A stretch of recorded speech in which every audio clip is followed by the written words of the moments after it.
ओम शांताकारं भुजगशयनं पद्मनाभं सुरेशं विश्वाधारं गगनसदृशं मेघवर्णं शुभांगं लक्ष्मीकान्तं कमलनयनं योगिभिर्ध्यानगम्यं वन्दे विष्णुं भवभयहरणं सर्वलोकनाथम्।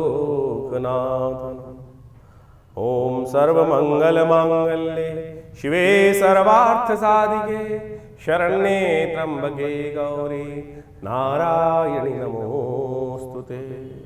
27 तारीख का दिन शनिवार का अवसर है और उस दिन सप्तमी तिथि विद्यमान है। ग्रहों ने सुबह सुबह परिवर्तन का योग बनाया है और ये परिवर्तन आपकी राशि के दृष्टिकोण से देखें ना तो ये कहता है कि यदि आशीर्वाद मिल जाए, यदि किसी की थोड़ा सा वरद हस्त मिल सकता है, लेकिन उसके लिए आपको थोड़ा सा विनम्र होना पड़ेगा।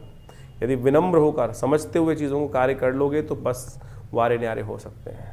घर के जितने बड़े हैं उनके सामने थोड़ा सा झुककर उनका आशीर्वाद देकर कार्य कर लो। यह समय आपके लिए बिल्कुल ऐसा है कि सपोर्ट चाहिए, थोड़ी सी आशीर्वाद चाहिए, किसी की दूसरे की ब्लेसिंग्स चाहिए। ब्लेसिंग्स के बिना ज़िंदगी में कोई विजय नहीं प्राप्त कर सकता, इस बात को समझ लो। दुर्योधन इतनी बड़ी शक्ति का मालिक था, संपूर्ण विश्व के संपूर्ण बड़े बड़े योद्धा थे, उसी की सेना में थी। क्या नहीं था? आशीर्वाद नहीं था, और आशीर्वाद ना होने के कारण ही उसकी पराजय हुई। तो आपको आशीर्वाद की आवश्यकता है इस वक्त। संत महात्माओं, माता पिता, जिसका भी आशीर्वाद हो सकता है उनका लेके काम करने का प्रयास करो। चीज़ें आपके लिए स्थितियों को सही करने के योग जाते दिखाई दे रहे हैं। शनि महाराज का इस दिन है। शनि की 7.5 का आपके ऊपर अंतिम समय चल रहा है, तो ऐसे में हो सके तो विशेष तौर पर शनि का अवश्य उपाय करें। शनि के नाम से चीज़ों को दान करें। ये शनि जो बात जो है वो विशेष तौर पर इस वर्ष का अंतिम शनिवार पड़ रहा है, तो हो सके तो शनि के निमित्त कुछ अन्न का दान, सतनाजे का दान अवश्य करने का प्रयास करें। यह आपके लिए कल्याणकारी रहेगा। 28 तारीख का दिन रविवार का अवसर है और अष्टमी तिथि विद्यमान है और इस दिन शुक्र के नक्षत्र में ही सूर्य प्रवेश करते दिखाई दे रहे हैं। ये भी एक अद्भुत योग बन रहा है। इस वक्त शुक्र भी साथ है और इस वक्त शुक्र जो है वो विशेष तौर पर जो योग बना के बैठे हुए हैं अस्त अवस्था में हैं। सूर्य शुक्र के नक्षत्र में चल रहे हैं। ऐसे में क्या होता है कि व्यक्ति कई बार जो होता है गलत संगत में फंस जाता है। गलत संगत जो है वो कहीं ना कहीं आगे बढ़ने के चक्कर में या गलत लोगों के साथ में, एक बकेट में एक खराब सेब आ जाए तो वो कहीं ना कहीं पूरी बकेट को ही खराब कर देता है, पूरी टोकरी के सारे फल को खराब कर देता है। तो इस बात का ध्यान रखने की, गलत चीज़ों के गलत नतीजे होते हैं, इस बात का आपको विशेष तौर पर ध्यान रखने की ज़रूरत है। तो इस समझते हुए कार्य करेंगे तो अच्छा रहेगा। रविवार का अवसर है और भगवान सूर्य से प्रार्थना करें कि वो हमारे जीवन में कल्याण का योग बनाए, हमारे कष्टों को दूर करने का योग बनाए। और इस समय सूर्य को थोड़ी शक्ति की आवश्यकता है आपकी राशि के दृष्टिकोण से। सूर्य ने इस वक्त आपके ग्रहों के दृष्टिकोण से आप देखें तो अभी शुक्र को, मंगल को, इन सब को अस्त कर रखा है और अभी बहुत जल्दी बुध को भी अस्त करने वाले हैं। तो ऐसे में नवग्रहों की शांति के लिए भगवान का स्तवन करें, गायत्री का जप करें। हमने विवेकानंद योगाश्रम में रविवार के दिन विशेष तौर पर गायत्री यज्ञ रखा हुआ है। आप भी उसमें अपने नाम से यज्ञ कराने के लिए कुछ ना कुछ आहुति देने के लिए अपना स्थान को आरक्षित करके या स्वयं भी आ सकते हैं। जो स्वयं आना चाहें कोई फीस नहीं होती है। रविवार के दिन सुबह 8 बजे से लेकर करीब करीब रात को दोपहर को 10:30-11 बजे तक ये कार्यक्रम चलता है। भंडारा होता है बड़ा, यज्ञ में सब लोग सम्मिलित होते हैं। गायत्री का यज्ञ रहेगा, विशेष तौर पर नवग्रहों की शांति के लिए यज्ञ रहेगा। आप सादर आमंत्रित हैं उस यज्ञ में स्वयं बैठने के लिए। हाँ, नहीं आ पा रहे हैं तो उसको अपना आरक्षण करने के लिए कुछ ना कुछ जो बेसिक खर्चा होता है वो आश्रम में जमा कराया जाता है। उसके निमित्त आप ये कार्य करें तो आपके लिए अच्छा रहेगा। 29 तारीख सोमवार का अवसर, नौमी तिथि विद्यमान है। ग्रह नक्षत्रों के दृष्टिकोण से इस दिन ग्रहों का जो परिवर्तन का योग दिखाई दे रहा है वो कहीं ना कहीं आपकी राशि के दृष्टिकोण से खराब नहीं है, बहुत पॉजिटिव है। एक तो परिवर्तन हो रहा है विशेष तौर पर जो आपकी राशि के दृष्टिकोण से जो है एक चंद्रमा मन का मालिक जो है वो परिवर्तन की तरफ जा रहा है। वो विशेष तौर पर आपके लिए बहुत ही शुभदायक रहेगा। वो आपके लिए जो योग बनाएगा वो कहीं ना कहीं विशेष तौर पर सामर्थ्य से बाहर जाकर चीज़ों को भी आप पकड़ने की हिम्मत रखते हैं, ऐसा योग बनता दिखाई दे रहा है। और इस समय में अपने बाहुबल का, सामर्थ्य का उपयोग पूरी तरह से कर लेना अच्छा ही है, खराब नहीं है। शिव का ध्यान करें, शिव का आशीर्वाद देने का प्रयास करें, बहुत सुंदर रहेगा भगवान की कृपा से। इस दिन बुध भी परिवर्तन की तरफ जा रहे हैं। बुध का ये परिवर्तन जो है, अभी तो बुध उदय है और ये बुध का उदय होते हुए परिवर्तन करना, चतुर्ग्रही योग बनाना, ये आपके लिए एक बड़ा विचित्र सा योग है, कुछ अच्छा कुछ खराब। ये छोटी छोटी बातों में कहीं ना कहीं इन दिनों शुक्र के अस्त होने के कारण से, मंगल के अस्त होने के कारण से, शनि और मंगल का टकराव होने के कारण से मनोमस्तिष्क में एक विचित्र प्रकार का द्वंद्वात्मक स्थिति उत्पन्न हो सकती है। क्या होता है ना, छोटी छोटी बातों में कई बार हम रुष्ट हो जाते हैं। किसी का हल्की सी बात कही हुई पता नहीं कहाँ कहाँ से कुरेदनी लगती है हमको, उसको हटाने का हमको प्रयास करना चाहिए और उसको हटाकर चीज़ों को ठीक करने का प्रयास करोगे तो बहुत अच्छी स्थिति आपके लिए बनती दिखाई देगी। तो ऐसे में शिव का विशेष तौर पर ध्यान करें, शिव का पूजन करें, भगवान शंकर के मंदिर में जाकर थोड़ा दूध से उनका अभिषेक कर लें, ओम नमः शिवाय का जप कर लें, आपके लिए कल्याणकारी योग बनेगा। 30 तारीख का दिन मंगलवार का अवसर है और इस दिन सुंदर योग बन रहा है, बहुत महत्वपूर्ण योग बनता दिखाई दे रहा है।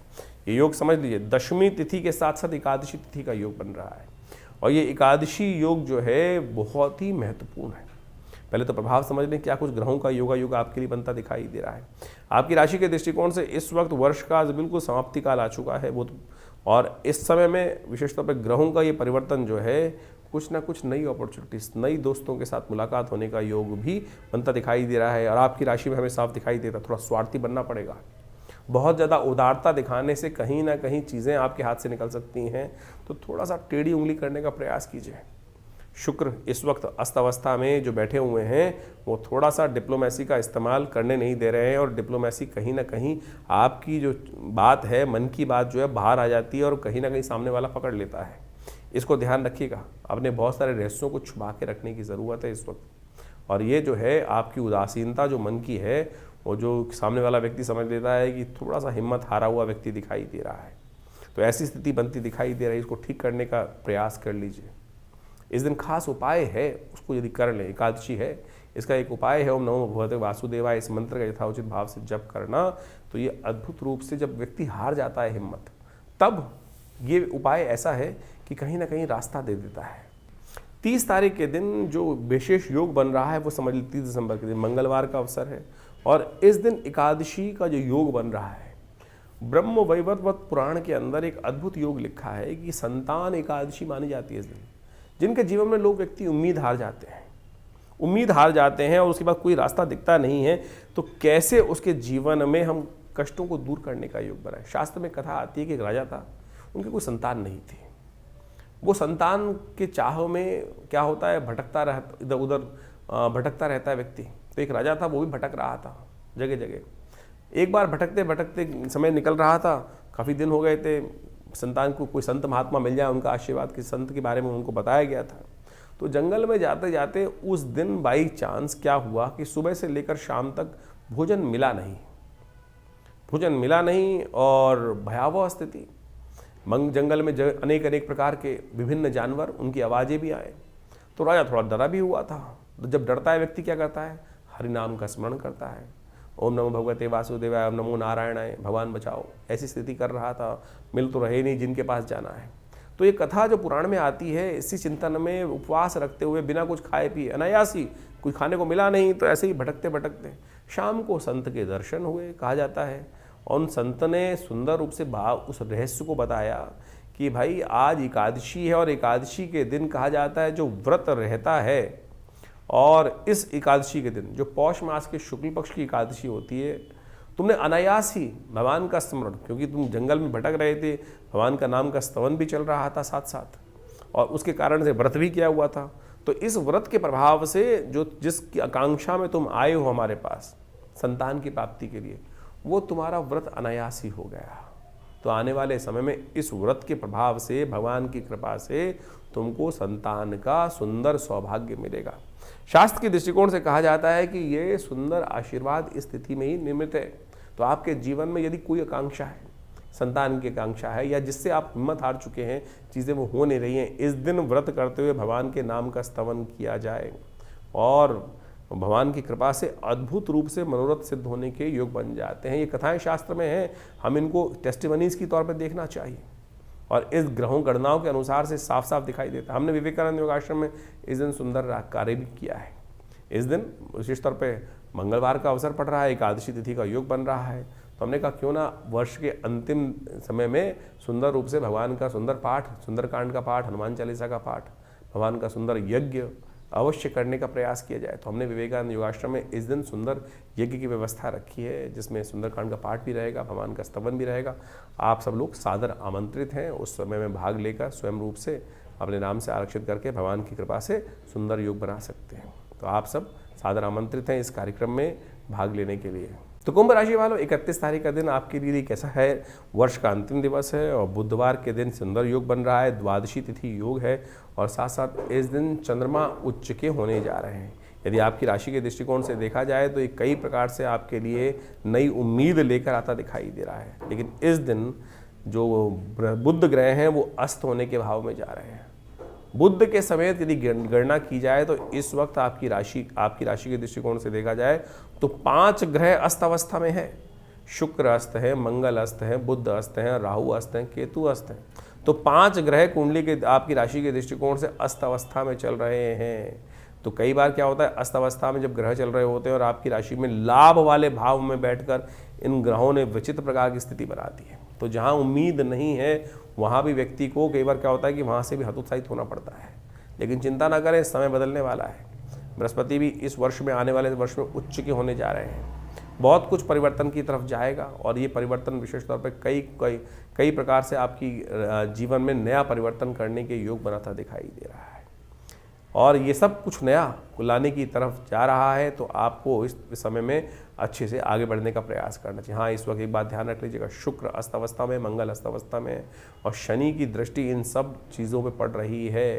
तो ध्यान रखिए, द्वंद्व से बचने की आवश्यकता है। अननेसेसरी के द्वंद्वों से बचते हुए कार्य करना आपके लिए बहुत ज़रूरी रहेगा।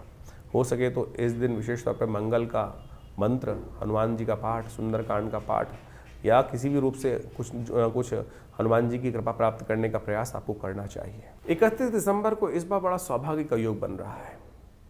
प्रतिष्ठा द्वादशी बन रही है इस बार। ये प्रतिष्ठा द्वादशी बहुत खास है, ध्यान रखिएगा, क्योंकि इस दिन विशेष तौर पर कलंक का विध्वंस होकर स्वाभिमान के निर्माण का सुंदर योग बना था। भगवान राम के मंदिर का जो सुंदर सपना लेकर हम वर्षों से चल रहे थे, इसी तिथि के दिन आज से 2 वर्ष पहले सबकी कृपा से, सब लोगों के अदम्य उत्साह के कारण से राम मंदिर का निर्माण हुआ। तो हमने एक विशेष कार्यक्रम हमने विवेकानंद योगाश्रम में रखा है।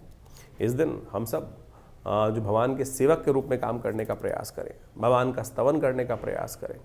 तो हमने विशेष एक कार्यक्रम रखा है, एक दिया जो राम मंदिर के नाम पर एक श्रृंखला चलाई है और आप सब लोग उस कार्यक्रम में भाग लेने के लिए अवश्य हमारे आश्रम में भी आ सकते हैं। इस आश्रम पे बड़ा यज्ञ रखा जाएगा इस दिन शाम के समय। आमतौर पर 31 तारीख के दिन लोग पता नहीं कौन कौन से क्या क्या करते रहते हैं। इस बार 31, ये वर्षों बाद पड़ेगी कभी ऐसा योग कि 31 तारीख, यानी जिसको लोग विशेष तौर पर पता नहीं कौन कौन से दिवस के रूप में मनाते हैं, शराब के नशे में डूबे रहते हैं और नया वर्ष का आरंभ भी पता नहीं नशे में डूबे हुए लोग करते हैं। और इस बार प्रतिष्ठा द्वादशी का सुंदर योग पड़ रहा है 31 तारीख को। तो हमने भी इसने विशेष तौर पर एक दिया राम के नाम, राम मंदिर के नाम पर एक कार्यक्रम की श्रृंखला चलाई है। आप सब लोग उसमें जुड़ सकते हैं। विवेकानंद योगाश्रम एक बड़ा उत्सव करने जा रहा है इस तिथि के दिन, यानी 31 तारीख की शाम को, एक दिया राम मंदिर के नाम, और बड़ा उत्सव के साथ, आनंद के साथ। ये हमारे गौरव का विषय है, ये हमारे स्वाभिमान का विषय है कि हम सब ने अपने इन नेत्रों से जिस कलंक के साथ हमारे पूर्वज जिए 500 साल तक, आज उस सुंदर वेला पर, इस सुंदर निर्माण के, नव निर्माण की वेला पर, प्रतिष्ठा द्वादशी के दिन आश्रम पर बड़ा भंडारा रहेगा, यज्ञ रहेगा और भगवान का सुंदर स्तवन रहेगा। तो ये कार्यक्रम शाम को 6 बजे से आरंभ होकर रात्रि में चलेगा अच्छे लंबे समय तक। तो आप सब लोग सादर आमंत्रित हैं। विवेकानंद योगाश्रम दिल्ली में, खुरेजी में, जमुना पार में आप सब अपना स्थान को आरक्षित कर इस कार्यक्रम में भाग लेने के लिए आ सकते हैं। धन्यवाद, नमस्कार। 2025 का ये अंतिम काल चल रहा है और अभी आपने उस प्रभाव को भी समझा कि ज्योतिष के दृष्टिकोण से क्या कुछ ग्रहों का परिवर्तन का योग है। 2025 समाप्त होने के बाद 2026 का पदार्पण ज्योतिष के दृष्टिकोण से, यदि काल गणना के दृष्टिकोण से देखा जाए तो जो आरंभ होगा ये बहुत महत्वपूर्ण है। 2026 एक नई उम्मीद लेकर आ रहा है, क्योंकि इस वर्ष ग्रहों का ये परिवर्तन कई प्रकार के नई उम्मीदों को जगाने की योग दे रहा है। क्योंकि इस 2026 में कई ग्रहों का, यदि हम देखें तो केवल एक शनि महाराज को यदि छोड़ दिया जाए तो बाकी सारे ग्रह अपनी धुरी से चलते हुए परिवर्तन का योग बनाएंगे। और इस वर्ष ज्योतिष के दृष्टिकोण से ये समस्त जो परिवर्तन है भी बड़ी उठापटक करने का योग भी बना सकते हैं।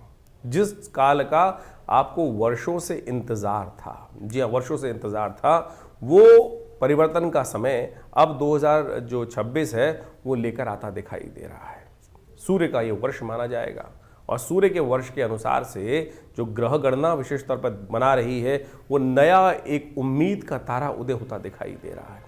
और इसके प्रभाव से इस संसार में महत्वपूर्ण लोग अपने आप को चमकाने के लिए किसी भी प्रकार से ये न कि न प्रकारेण बहुत सारी चीज़ों को आगे बढ़ाने की स्थिति उत्पन्न करेंगे। इस वर्ष बृहस्पति जो 26 में देखें तो बृहस्पति महाराज अपने उच्च की राशि पर पूरा प्रभाव उत्पन्न करने के योग बनाएंगे और इसका प्रभाव बहुत सारी राशियों पर अनेक अनेक चीज़ों को देखने को मिलता दिखाई देगा। इसका प्रभाव यदि हम सही रूप से समझ लें और अपनी राशि के दृष्टिकोण से जो हमने आपको बताया है उसके अनुसार से यदि कार्य करने का हम प्रयास कर लें। देखिए ज्योतिष के दृष्टिकोण से बात को हमें समझना चाहिए कि समय तो जो चल रहा है वो एक जैसे ही चल रहा है सबके लिए, लेकिन कई लोग हैं जो बुद्धिमानी के दृष्टिकोण से उस समय का लाभ उठाते हुए, उस समय को पहचानते हुए, उस समय के अनुसार से कार्य कर कर उस हवाओं के साथ बहते हुए पता नहीं कहाँ से कहाँ निकल जाते हैं और कुछ अपने कर्म को हवाओं के विपरीत करने का प्रयास करते हैं और वो कई बार बहुत ज़्यादा अधिक परिश्रम करने के बावजूद भी सफल नहीं हो पा रहे हैं। तो समझ लेना चाहिए कि समय के विपरीत चल रहे हैं।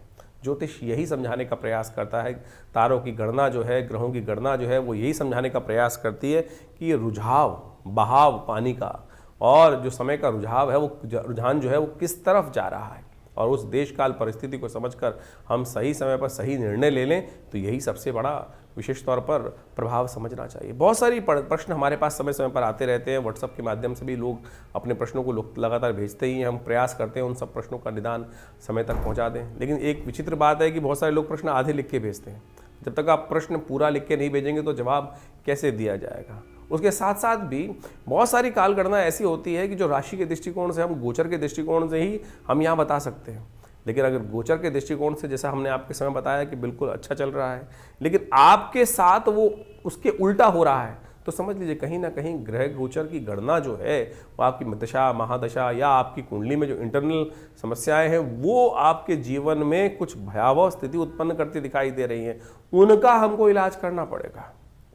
जब हम उनका इलाज कर लेते हैं तो चीज़ें परिवर्तन की तरफ बहुत तेज हो जाती हैं और समय का लाभ मिल जाता है, लेकिन हम उस गड्ढे से बाहर निकलने के लिए उसका इलाज सही समय पर नहीं कर पाते हैं। सकल पदार्थ है जगमाही, कर्महीन पुरुष पावत नाही।